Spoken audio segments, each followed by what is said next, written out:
No, following the loss of their son David, Toby Langton-Gilkes and his wife decided to try to change this, and tomorrow they are releasing a charity song in his name. It was recorded by inmates at a prison where Toby is a music teacher, and he's with us. But first, reporter Matthew Hill has been to find out more about how the song came about. David Langton-Gilkes was known by his family and friends as Dee Dee, and this is A Song for Dee Dee, written and performed by inmates from Guy's Marsh Prison. The whole thing about this song, it started because one of the men that I work with in the prison was watching television in the evening after they'd all been put in their cells, and he saw this child looking into the camera saying, "I'm dying, it's too late for me, you can't win them all." Well, I just wanted to help really and try and make a difference, show that not all prisoners are, you know, just, well, I don't want to help, just get in trouble. Obviously we are there to help and that as well. Last summer we filmed Dee Dee in his garden just weeks before he died of brain cancer. I've relapsed several times, which is fun, and now I'm kind of stuffed, but yeah, hey, we can't win them all. You need to know the brain tumour symptoms because it's the same risk of your child having either of those things. The money from this single will go to raise awareness of the symptoms of brain tumours. That's an idea that Dee Dee described as cool shortly before his life was cut so cruelly short. Matthew Hill, BBC News. And we welcome Toby to the programme now. Very good to see you this morning. It's such an important issue, this, and I know you're throwing a lot into raising awareness. What do people need to be aware of? Well, the two most important symptoms to spot are recurrent vomiting, recurrent headaches. Those are the two crucial things that people have to spot, which can be an indication that there may be something they need to go and see their GP about. But those are the two crucial symptoms that children with brain tumours or brain tumours that are growing, those are the crucial symptoms that they tend to display.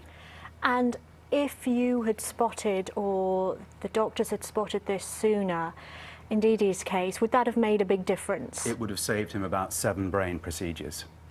Because if you catch a brain tumour when it's the size of your fingernail, it's going to have done much less damage to your brain than one which is the size of a satsuma, which is how big Dee Dee's was. And the surgery, obviously, it damages the brain, taking them out. So they're children who have these terrible things, they end up with lots of side effects and problems. But early diagnosis is the key, because that way you do less damage. And the symptoms that you described, which you've got a little flyer, haven't you, that comes in here, but they're very simple once you know what you're looking for, but equally many parents probably wouldn't be aware. That's right, and we're trying to do for brain tumours what everyone knows about meningitis, but brain tumours kill more children than meningitis. Really? People don't realise that. It's our biggest killer of the young in this country, apart from accidents. And yet that little card that's in the display pack that I just held up, I mean, you want to get one of these into every school bag of every child in the country so every parent sees it. The Head Smart campaign is wanting to get this into every child's school bag, and wants to get these cards onto doctors, into doctors' waiting rooms, schools, everywhere. We just need to raise awareness that brain tumours are quite common, but if you spot them early enough, that's the crucial thing. And you're being supported in this by a group of prisoners. Yes. Tell us the story. How did that come about? We saw a little bit in the report, but it's fascinating that they really took this on board. Well, I've been working at my local prison, HMP Guy's Marsh, since October 2009. They asked me to set up a music course, and and it's called the Urban Beat Shop, and it's instantly become a big hit with a lot of the more disruptive, reluctant learner prisoners, and it's reduced disruption in the prison, and it helps men to focus, keep them calm, and it's actually got someone a recording contract, and it's a very powerful way for the men to express themselves.